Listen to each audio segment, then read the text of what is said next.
परिचय है पद परिचय। और पद परिचय को पढ़ने के लिए सबसे पहले हमें पता होना चाहिए कि पद क्या होता है।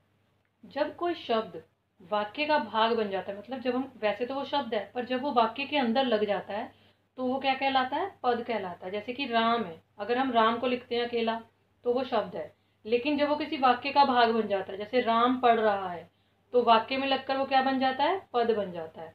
और आज हम पढ़ रहे हैं पद परिचय। किसी भी पद का अगर हम दूसरे पद के साथ संबंध बताना है जो, उसे ही हम पद परिचय कहते हैं। और आगे हम जानेंगे कि पद परिचय को हम कैसे सॉल्व करेंगे। अब वाक्य में आने वाले जो पद हैं उनका परिचय अगर हमें करना है तो सबसे पहले हमें पता होना चाहिए कि पद परिचय में उसके अंग कौन कौन से हैं, वाक्य में क्या क्या आता है। सबसे पहले है संज्ञा पद, नंबर 2 पे है सर्वनाम पद, फिर है विशेषण पद, क्रियापद, क्रिया विशेषण पद, समुच्चय बोधक, संबंध बोधक और विस्मयादि बोधक।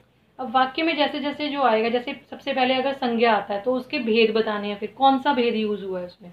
तो इस तरह हम पदों का परिचय देंगे वाक्य के आधार पर। अब हम वाक्य लिखेंगे और वाक्य के आधार पर जानेंगे कि वाक्य में क्या क्या पदों का प्रयोग हो रखा है और उनके पदों का परिचय भी देंगे साथ साथ।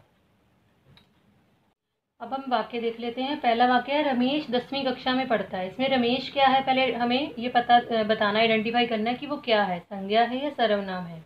रमेश क्या है? संज्ञा है। तो हम रमेश कौन सी संज्ञा है? व्यक्तिवाचक संज्ञा। हमें संज्ञा का प्रकार भी लिखना है। ये कौन सी संज्ञा है? व्यक्तिवाचक संज्ञा। कौन सा कारक है?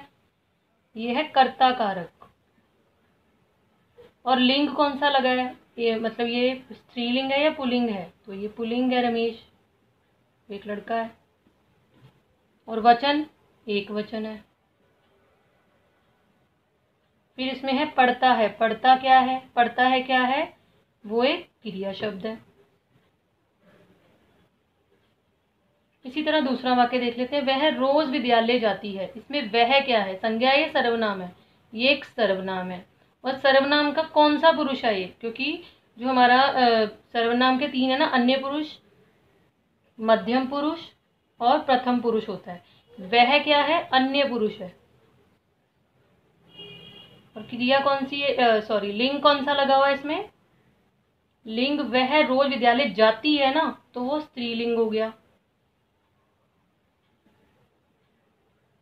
और वचन हो गया एक वचन, क्योंकि वो एक लड़की है जो जा रही है, एक वचन। कारक, इसमें कर्ता कारक ही लगा हुआ है क्योंकि वह कर्ता ही प्रधान है इसमें। जाता है क्रिया है। इसी तरह कुछ और वाक्य देख लेंगे जिससे आपको और अच्छे से पद परिचय के बारे में पता चल जाएगा। अब तीसरा वाक्य देख लेते हैं। वाह क्या छक्का मारा है। इसमें वाह के बारे में बताना है हमें कि इसमें ये कौन सा पद है, इसके बारे में बताना है। वाह जो है कि तो विस्मयादि बोधक है। तो विस्मयादि बोधक का भी हमें ये बताना है कि वो शोक वाला है या हर्ष वाला है। तो अगर हमें ये खुशी को प्रदर्शित कर रहा है तो ये क्या है? हर्ष बोधक। कौन सी टाइप है ये विस्मयादि बोधक की? हर्ष बोधक। दूसरा वाक्य देख लेते हैं। मैं उसके पीछे नहीं जाऊंगा। पीछे क्या है? संबंधवाचक। इसमें संबंध बता रहा है वाक्य में, वो एक पद का दूसरे से संबंधवाचक है ये।